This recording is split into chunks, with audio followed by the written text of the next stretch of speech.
이틀 동안은 지난 금요일하고 또 주일 이렇게 여러분과 함께 나눠서 만나서 말씀을 나누게 돼서 너무 반갑고 좋았습니다.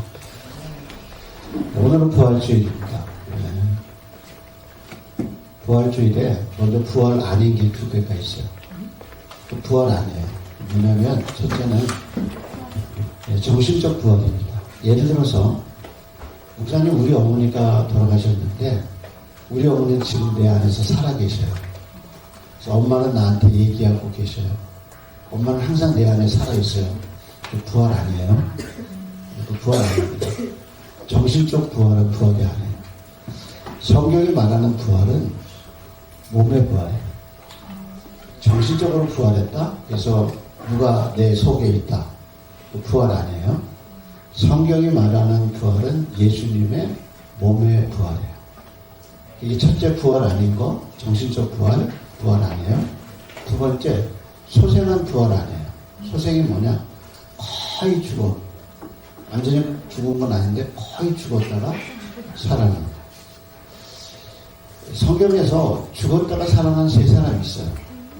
첫째는 나인성의 과부의 아들.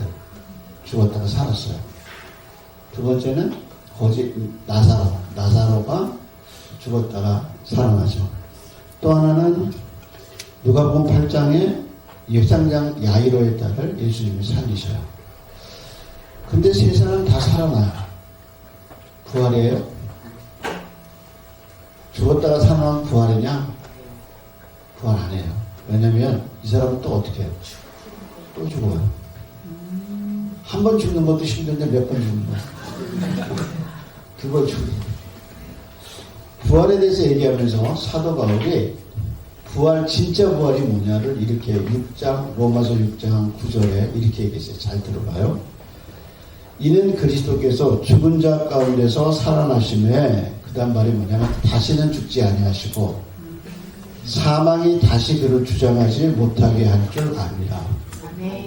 그러니까 부활을 해서 또 죽는 건 부활이 이에요? 아니에요? 아니에요. 그건 괴로운 거예요. 한 번 죽는 걸로 끝나야지. 또 죽는다? 그 부활 아니에요. 그래서 그 사실을 예수님의 부활을 갖춰서 바울이 로마서 6장 9절에 그리스도께서 죽은 자 가운데서 살아나심에 그 다음에 붙었어요. 살아났다는 말이 뭐냐? 다시 죽지 아니하시고 사망이 그를 주장하지 못한다 그랬어요. 그러니까 부활의 첫 열매가 되신 예수님이 앞으로 우리가 부활할 거를 보여준 거예요. 마치 들판에 많은 추수가 기다리는 벼가 있는데 그 중에 제일 먼저 벼가 고개를 숙이고 벼가 됐으면 나머지도 다 이제 풍년이 오는 거예요. 그렇지만 예수님이 먼저 죽었다가 살아나신 그 부활이 내 부활이 되고 내 엄마의 부활이 되고 내 아빠, 내 자녀들의 부활이 되는 거예요. 그래서 예수님이 어떻게 했냐? 부활하셨는데 다시는 죽지 않으셔요. 첫째 부모에게 받은 내 몸은 죽음이 지배해요. 그래서 사람이 태어나자마자 점점 죽음을 향해서 가는 거예요. 아기가 태어났는데 불행하게도 그 아기는 앞으로 어떻게 돼요? 죽어요. 죽음을 향해서 간단 말이에요. 그것이 인간의 존재의 그것이 필연적 피할 수 없는 운명이란 말이에요. 근데 그런 인간의 몸이 그래서 그 부활한 새로운 몸은 다시 죽지 않아. 이것이 성경이 말하는 부활이에요. 이런 관점에서 나인성의 과부의 아들은 다시 살았지만 또 죽어. 그래서 저는 개인적으로 제일 불행한 사람이 성경에서 제일 불행한 사람이 누구냐? 나사로예요. 나사로는 지금 죽어서 천국에서 어때요? 너무 행복하게 사는데 몸이 또 뭐 어때요? 부활하니까 거기서 어떻게 해요? 천국에서 또 나와야 돼요. 어렸을 때 이런 거예요. 만화방에서 애들하고 너무너무 재밌게 만화 막 보고 막 애들하고 우리는 땅콩 그게 있었어요. 라면 땅. 그 라면 땅 가지고 막 애들하고 너무너무 재밌게 노는데 엄마가 온 거예요. 너 빨리 나와! 뭐해? 학교 가야지. 그래서 학교 가는 것처럼 그래서 정말 그 재밌는 너무너무 재밌는 걸 놔두고 학교 가야 하는 그 슬픈 마음처럼 나사로는 천국에서 너무너무 행복하겠는데 주님이 몸을 일으켜서 어떻게 또 거기 가야 돼요. 거기 가서 어떻게 하냐? 또 살아야 돼. 또 살다가 또 어떻게 해야 돼? 죽어야 돼. 근데 나사로가 천국을 맛봤기 때문에 땅에 살면서 이전에 사는 삶하고 완전히 달라집니다. 어디를 계속 그리울까요? 천국을 그리울. 왜 거기서 왔으니까. 그래서 악착같이 돈 모은다? 죽을 둥 살 둥 막 그냥 자기를 학대하면서 막 그렇게 사느냐? 안 살아요. 왜? 자기는 뭘 경험했어요? 천국을 경험. 그래서 나사로의 삶이 바뀌었을 거예요. 구원받는다는 게 뭐냐? 천국에 소망이 있다는 게 뭐냐? 이 세상이 정말 얼마나 악하고 이 세상이 얼마나 소망 없어요. 기술이 발전하면 세상이 행복할 것 같아요? 아니에요. 여러분 전쟁 무섭잖아요. 국민학교 애들이 초등학교 애들이 행복하게 선생님 강의 듣다가 미사일 와가지고 팡 터져갖고 170몇 명이 다 죽잖아요. 그 애들이 다 죽었는데 그 부모들은 얼마나 찔리겠어요. 그걸 게임 보듯이 사람들은 영상으로 보는 거잖아요. 얼마나 잔인해요. 네? 그러니까 이 세상에 기술이 발달하고 인공지능이 발달해서 그렇게 사람을 더 많이 죽일 수 있는 무기가 더 많은 이 세상이 앞으로 어떻게 되겠어요? 그러니까 이 세상이 아무런 소망이 갈수록 없어진다는 걸 느껴지면서 구원받은 사람의 즐거움은 어디 있느냐? 하나님의 나라에 있단 말이에요. 그래서 우리가 천국을 확신하면 이 세상에 사는 삶이 달라질 수밖에 없어요. 그러니까 부활이 아닌 게 뭐냐? 첫째는 정신적 부활, 부활 아니에요.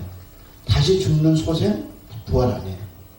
이런 관점에서 예수님의 부활을 진정으로 깊게 생각해 보자요.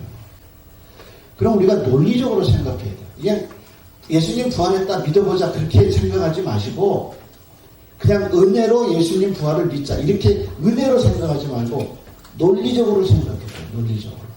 이성을 사용해서 논리적으로 한번 부활을 생각해요. 부활이 일어나려면 첫째 논리가 뭐냐? 누군가 뭐 해야 돼요? 죽어야 돼요. 그러니까 예수님이 부활했다. 그럼 예수님이 뭐 해야 돼요? 완전히 죽어야 돼요. 그럼 상식적으로 죽었다는 말이 뭐냐? 사람이 죽어요. 그럼 의학적으로 죽었다는 말은 뭐냐면 외부의 반응에 대해서 전혀 자극 반응을 보이지 외부의 자극에 의해서 전혀 반응을 보이지 않아야 돼. 예를 들어서 맥박을 재서 뛰어? 안 뛰어. 희미하게 뛰어? 안 뛰어요. 심장의 박동 어때요? 없어야 돼요. 그러니까 죽었다는 말이 뭐냐?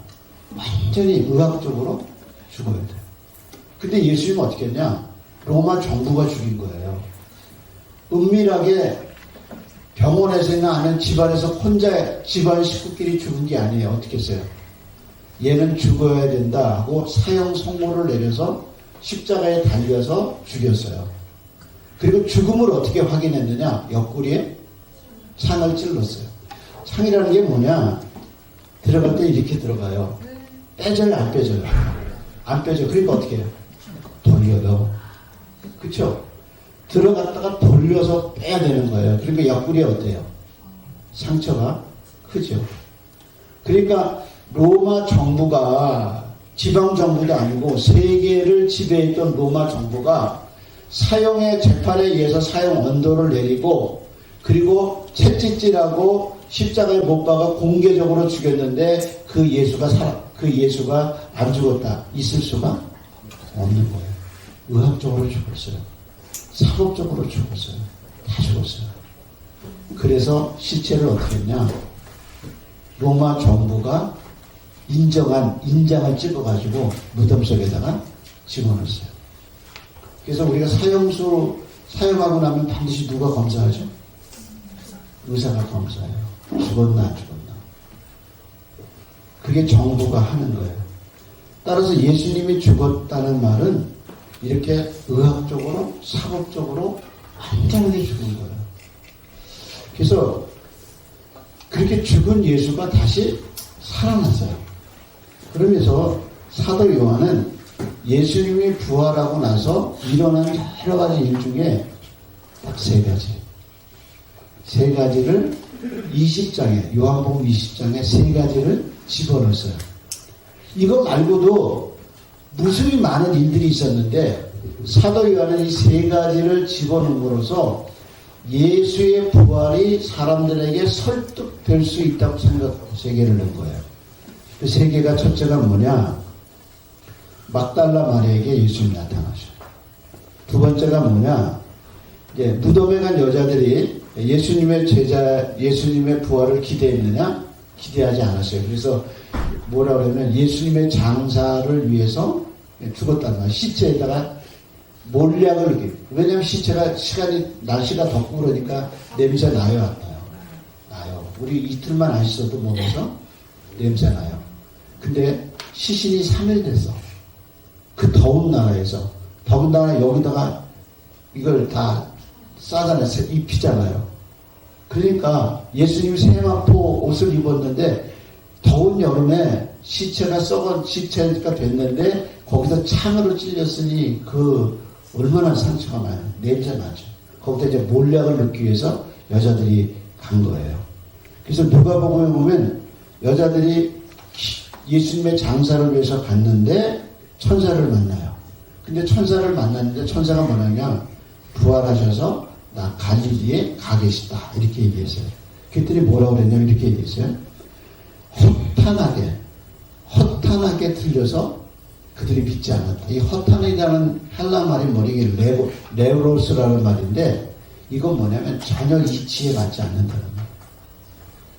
그러니까 제자들이 예수님의 부활을 전혀 기대하지 않았어요. 여자는 물론 제자들도 아무도 예수님의 부활을 기대하지 않았어요. 왜? 부활한 사람이 하나도 없었거든, 그동안. 여러분, 동정녀 탄생 믿어져요? 아니, 모든 남자, 여자가 결혼해서 애 낳잖아요. 근데 남자 없이 여자가 애 낳았다는 게 동정녀 탄생이란 말이에요. 그러니까, 요셉이 자기 부인 마리아가 약혼녀가 임신했다 그러니까 믿어져요, 안 믿어져요? 안 믿어지는 거지. 그거 믿을 남자가 어디 있어, 바보지. 왜? 그런 일이 한 번도 없었어. 그것이 바로 헬라 말의 레로스란 말. 이치에 맞지 않아. 죽은 사람은 다 죽어야 돼. 한 번도 산 사람이 없어. 근데 그 말이 이치에 닿지 않아. 왜? 상식이 안 맞아. 논리에 안 맞아. 그래서 부활은 안 믿어지는 거야. 그래서 이제 예수님의 마리아에게 나타나신 이야기, 그 다음에 이제 도마를 제외한 11명의 제자에게 나타난 이야기가 중간에 끼어 있어요. 그리고 이제 마지막 세 번째, 도마에게 예수님이 나타난 이야기예요. 이것이 이제 20장, 요한복음 20장의 세 가지 부활 이야기인데, 오늘은 그 중에 도마 이야기를 우리가 좀 볼 거예요. 문제는 도마 이야기가 왜 신선하지 않아요? 왜? 이 내용을 너무 잘 알고 있어. 예수님의 부활을 믿지 않았던 도마가 예수님이 나타나셔서 야, 내 손 좀 만져봐라. 내 옆구리 좀 만져봐라. 그리고 도마가 그걸 보고 아, 나의 주님, 나의 예수님 하고 고백했다는 것이 본문의 얘기예요. 정말 부활절이면 들려질 수 있는 일반적인 얘기잖아요. 근데 이게 뒤집어서 생각해요. 예를 들어서 도마를 표현하는 요한 사도의 의도가 있어요. 뭐라고 얘기냐면 이렇게 얘기했어요. 디두모라는 도마. 그런데 그 앞에 뭐냐면 12제자 중에 하나인 이렇게 나와요. 24절의 시작이 12제자 중에 하나인 디두모 도마 이렇게 나와요. 그런데 디두모는 무슨 얘기냐? 헬라 이름이에요. 도마는 뭐냐? 히브리 이름이에요. 근데 디두모는 헬라 이름이고 도마는 히브리 이름이에요. 그러니까 이게 뭐냐? 도마는 유대인이거든요. 그러니까 히브리 이름을 갖고 태어나요. 근데 살다 보니까 헬라가 지배하는 사회니까, 로마가 지배하는 사회니까 헬라어를 해야 돼요. 그래서 디두모라. 디두모, 도마. 근데 그 앞에 뭐냐냐? 12제자. 근데 이 디두모, 도마라는 말이 뭐냐? 쌍둥이란 말이에요. 그러니까 도마 말고 또 다른 도마가 있어요. 아마 있을 거다. 그것이 이제 쌍둥이라는 표현이에요. 그런데 이 디두모 도마를 꼭 앞에 뭐라냐, 12제자 중에 하나라는 말을 썼어요. 근데 12제자 하나라는 이 말이 요한복음에 또 쓰여요. 언제 쓰이느냐? 요한복음 6장에 가룟 유다를 같이 말을 써요. 가룟 유다가 예수님 팔아먹잖아요. 예수님 팔아먹었는데 12제자 중에 유다가 항상 12제자 중에 하나입니다. 이게 무슨 표현이냐? 이거는 도대체, 그러니까 12제자 중에 가룟 유다가 그러면, 야, 어떻게 예수님의 제자가 예수님을 팔아먹는 이런 나쁜 자식이를 듣냐? 근데 그 똑같은 표현을 누구에게 쓴 거냐? 도마에게 쓴 거야. 그게 이게 무슨 말이냐? 아니, 도마가 어떻게 예수님을 안 믿어? 이런 뜻이에요. 그래서 가룟 유다에게 가르치는 12제자, 유다에게 가르치는 12제자, 도마에게 그대로 써요. 여러분, 교회 오래 다녔다고 진리가 믿어지는 게 아니에요. 성경 지식이 많다고 그것이 진리가 되는 게 아니에요. 정보가 쌓인다고 진리되냐? 그렇지 않아요. 그러니까 내 위치가 나의 신앙을 보장하는 게 아니에요. 그게 뭐냐? 12제자 중에 하나인 디두모 도마는 예수의 부활을 믿지 않았다. 예수님의 12제자의 중에 한 사람의 도마도 예수를 안 믿었어요. 예수의 부활을 안 믿었어요. 더군다나 그 앞전에 무슨 일이 있었냐? 11제자는 예수님 만났어요. 그래서 예수님 부활한 거 다 봤어요. 근데 그 친구들이 뭐라 그랬냐? 예수님 부활했어. 그래도 그 말을 안 믿었어요. 엄마 아버지가 예수 잘 믿고 부활한 예수님을 믿어요. 근데 애한테, 자식한테 예수님 부활하셔서 엄마 아무리 존경하고 아무리 아버지 존경해도 안 믿었어요. 그게 뭐냐? 12제자 중에 하나인 도마가. 그러니까 여러분, 모태신앙에서 났다고 자동적으로 예수 믿는 거 아니에요. 부활의 진리가 그냥 믿어지는 거 아니에요. 아마 여러분 가운데 내가 이 위치가 됐는데 믿어줘야지. 내가 그래도 교회 이렇게 다녔는데 예수님의 부활이 안 믿어지는데 내가 좀 믿는 척 해야지. 아무 소용없어요. 12제자 중에 하나인 도마도 안 믿었고, 심지어는 11명의 자기 같이 평생을 같이 살았던 동료들에게도 안 믿었어요. 그게 부활이에요, 부활. 그런데 그런 도마가 어떻게 예수님 만났느냐? 26절에 여드레가 지났다는데, 여드레라는 말은 이제 안식일이 지나고 이제 주일이 됐다는 거야. 그런데 그 주일날 유대인들은 저녁에 시작해서 그게 새날이에요. 저녁이 새날이 시작하는 거예요. 근데 예수님이 나타나셨어요, 도마에게. 근데 재밌는 건 뭐냐면 예수님이 그 앞전에 12제자, 11제자에게 나타나서 한 말하고 도마에게 한 말하고 똑같아요. 여러분, 그 성경 20장을 펴놓고 한번 비교해 보세요. 똑같아요. 예를 들어 이런 거예요. 예수님이 나타나서 제일 먼저 한 말이 뭐냐? 너희에게 평강이 있을지어다. 이 평강이 있을지어다라는 말이 예수님 부활 전에 한 것이 있나 찾아보세요. 예수님이 부활 전에 공생애를 3년 시작하면서 제자들한테, 누구한테도, 혹은 제자들 무리에게 얘들아 평강이 있었느냐, 한 말이 있나 찾아보란 말이에요. 없어요. 그럼 우리는 물어봐야 돼요. 예수님이 부활하시고 첫 번째 제자들에게 나타나셔서 너에게 평강이 있을지어다가 한 그 의미가 무엇인가? 이거는 예수님이 십자가에 죽으심으로 인간과 우리 사이에 막혔던 다시 말해서 예수님이 십자가에서 돌아가시면서 휘장이 찢어지고 예수님의 육체가 새로운 성전이 되셔서 모든 인류가 예수님을 통해서 하나님께로 나아가서 얻어진 결과가 무엇이냐? 그것이 평강이란 말이에요. 그래서 예수님이 속죄의 사건을 다 마치시고 제자들에게 제일 먼저 온 인류에게 선포한 선포의 메시지가 뭐냐? 이제는 너희는 하나님과 너희 사이에 뭐가 있다? 평강이 있다. 그래서 부활하신 다음에 첫 메시지가 뭐냐? 너희에게 평강이 있을지어다. 그래서 우리가 하나님 앞에 자녀가 돼서 마음대로 나갈 수 있는. 근데 이 메시지를 예수님이 도마가 없을 때도 하셨고 도마가 씻었을 때 똑같이 하셨어요. 그 다음에 또 하나 뭐냐면 요한의 표현에 의하면 예수님이 가운데 서 계셨다 그랬어요. 이게 무슨 얘기냐면 이 부활의 평화의 공동체 안에 가장 중심이 되는 분이 누구냐? 사람이 아니라 누구라고? 예수님. 이 공동체에 사람의 중심이 아니라 가운데 서 계신 예수님이 이 공동체의 주인이시라고. 이게 축복이에요. 여러분 교회에 정말 가운데 정말 중심을 잡고 계신 분이 누구냐? 여러분이 아니에요. 누구예요? 예수님. 가운데 계신.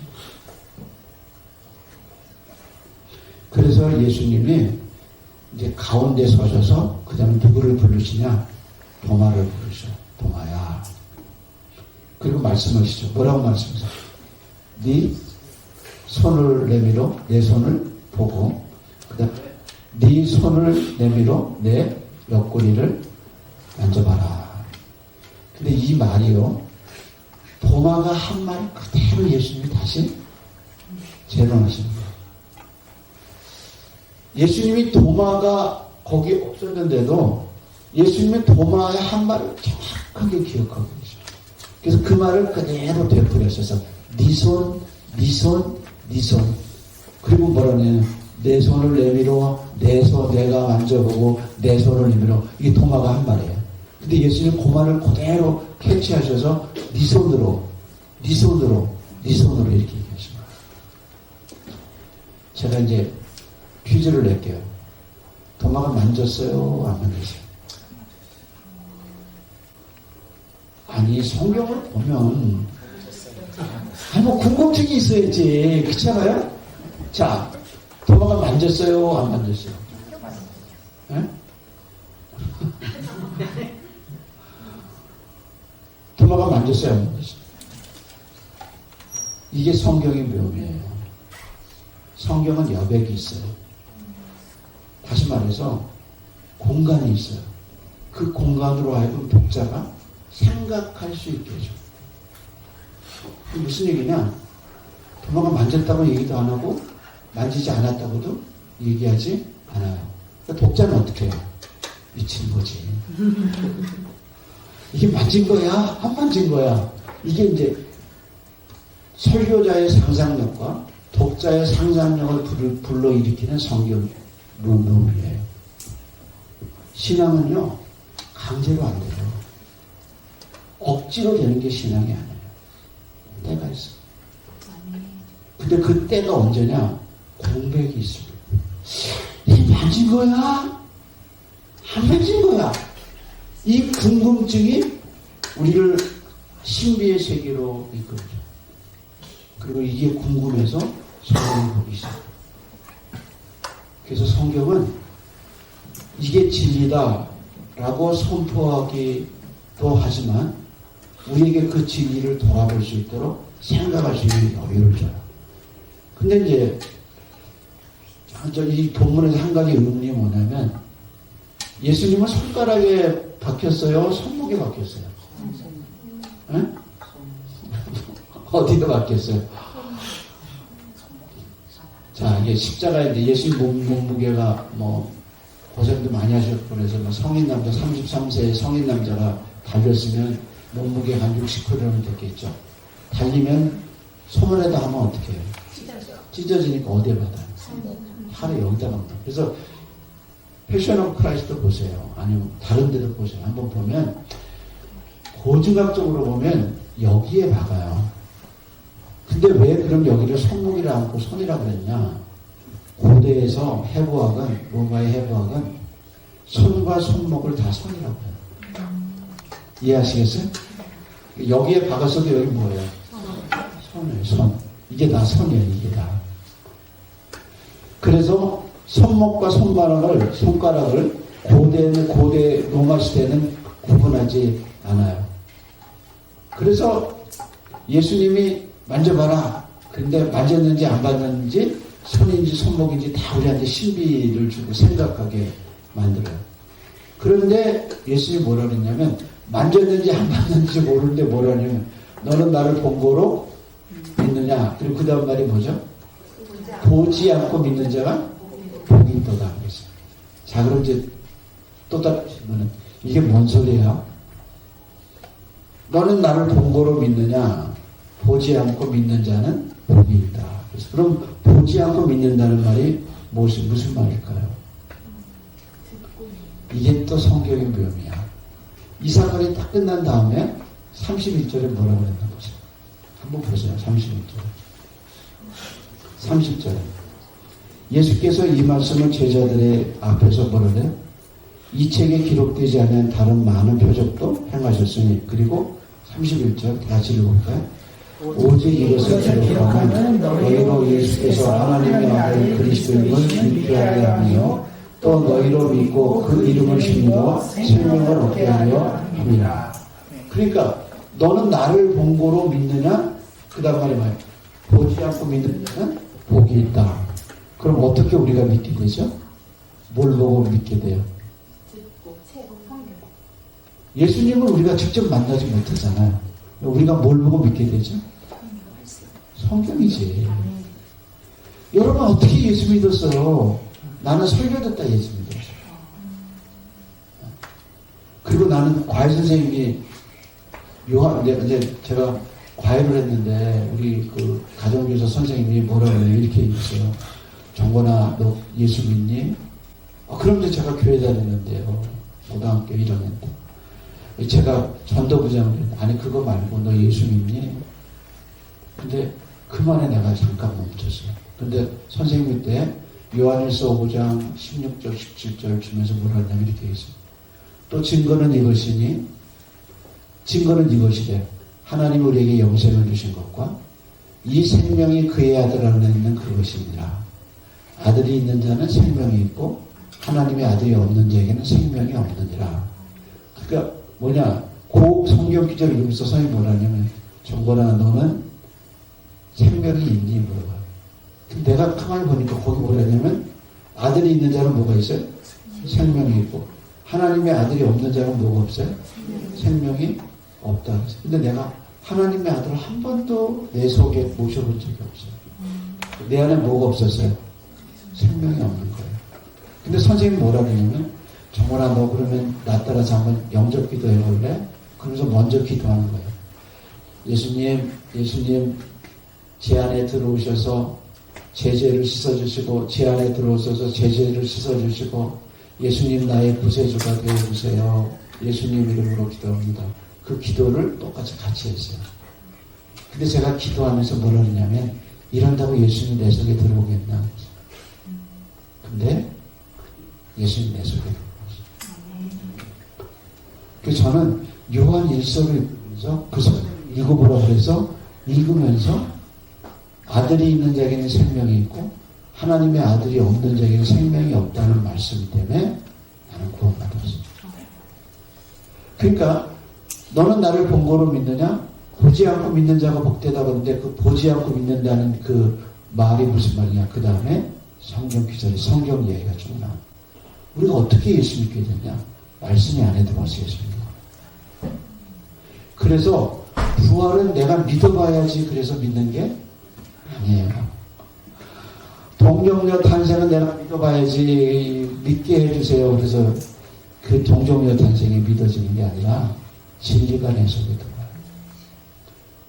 그래서 내가 그 진리 앞에 하나님 앞에 내가 그 진리가 믿어지는 거예요.